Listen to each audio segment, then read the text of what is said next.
Nakadalawang gold yung Pilipinas, tapos gano'n. Dapat po masaya tayo, hindi tayo paninira, pagpahalan po tayo.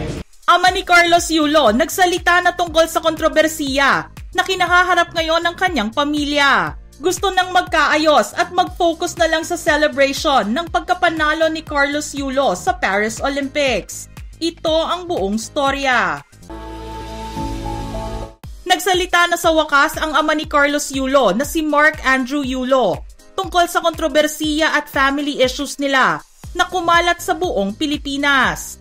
Ito ay matapos isiniwalat ni Carlos Yulo ang mga masasakit na ginawa ng kanyang nanay sa kanya.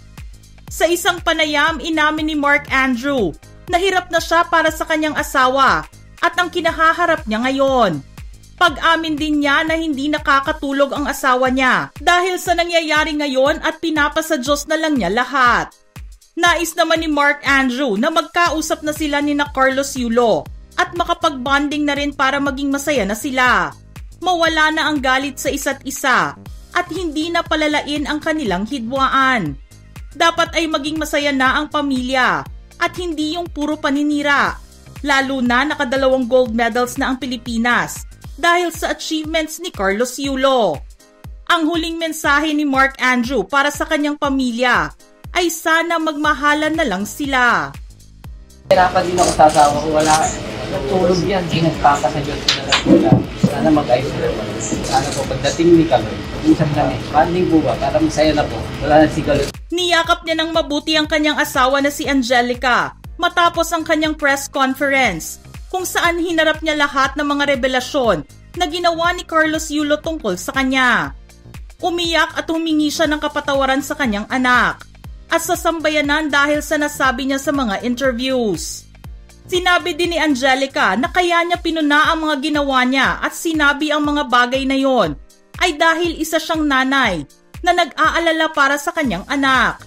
Sinabi din ni Angelica kay Carlos na bagamat matanda na si Carlos at kaya na niyang magdesisyon para sa sarili niya, bukas naman ang pintuan nila kung nais niyang bumalik sa family.